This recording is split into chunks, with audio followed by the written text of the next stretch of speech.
ہماری آج کی کہانی کا نام ہے احمد کی عقل مندی۔ ایک دفعہ کا ذکر ہے، کسی گاؤں میں ایک آدمی رہتا تھا، اس کا نام احمد تھا۔ وہ بہت محنت کیا کرتا تھا۔ وہ شہر سے ٹوپیاں بنانے کا سامان لاتا اور دن رات محنت کر کے ٹوپیاں بناتا، پھر انہیں شہر میں بیچ کر اپنے بیوی بچوں کے لیے کھانے پینے کا سامان لاتا تھا۔ ایک بار اسی طرح وہ سامان لینے شہر گیا تو اسے وہاں ایک آدمی ملا جس نے اسے 100 ٹوپیاں بنانے کے لیے کہا۔ وہ بہت خوش ہوا اور سوچا کہ چلو اس بار تو مہینہ بہت اچھا گزر جائے گا۔ وہ ڈھیر سارا ٹوپیاں بنانے کا سامان لے کے گھر پہنچا اور اپنی بیوی سے بھی کہا کہ وہ ٹوپیاں بنانے میں اس کی مدد کرے۔ ان دونوں نے دن رات ایک کر کے 100 ٹوپیوں کا آرڈر مکمل کر لیا۔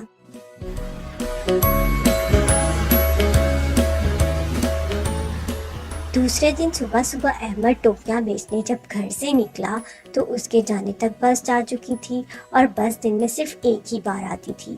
اس نے سوچا کہ اب میں کس طرح شہر پہنچ سکوں گا، ورنہ سارا سامان ضائع ہو جائے گا۔ اسے کوئی طریقہ نہیں سمجھ آیا تو وہ پیدل ہی شہر کی طرف چل پڑا۔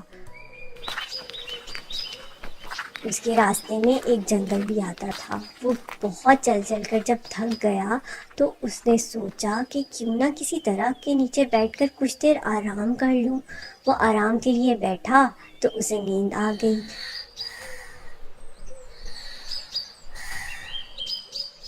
جب کچھ دیر بعد اس کی آنکھ کھلی تو کیا دیکھا کہ اس کے سامان میں کوئی بھی ٹوپی نہیں ہے۔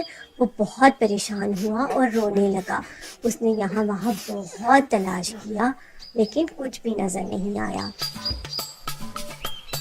وہ کچھ آگے گیا تو کیا دیکھا کہ کچھ ٹوپیاں نیچے پڑی ہیں۔ اس کی نظر اوپر درختوں پہ پڑی تو کیا دیکھا بہت سے بندروں نے اس کی ٹوپیاں پہنی ہوئی ہیں اور وہ ایک درخت سے دوسرے درخت پر چھلانگیں لگا رہی ہیں۔ وہ بہت پریشان ہوا کہ ان سے ٹوپیاں کیسے واپس لوں، انہیں میری بات کیسے سمجھ آئے گی اور میں اپنے بچوں کے لیے کھانے پینے کا سامان کیسے لے کے جاؤں گا۔ اچانک اس کے ذہن میں خیال آیا۔ اس نے سن رکھا تھا کہ بندر انسان کی نقل کرتے ہیں۔ یہ خیال آتے ہی اس نے اپنے سر سے ٹوپی اتار کر نیچے زمین پر دے ماری۔ احمد کو ٹوپی اتار کر پھینکتے دیکھ سب بندروں نے اپنے سر سے ٹوپیاں اتار کر زمین پر پھینکنا شروع کر دی۔ احمد بہت خوش ہوا اور اس نے جب سب ٹوپیاں جمع کر لیں اور شہر کی طرف چل پڑا۔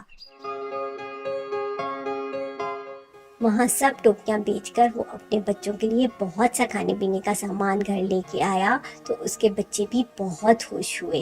اس طرح احمد کی عقل مندی نے اسے بہت بڑے نقصان سے بچا لیا۔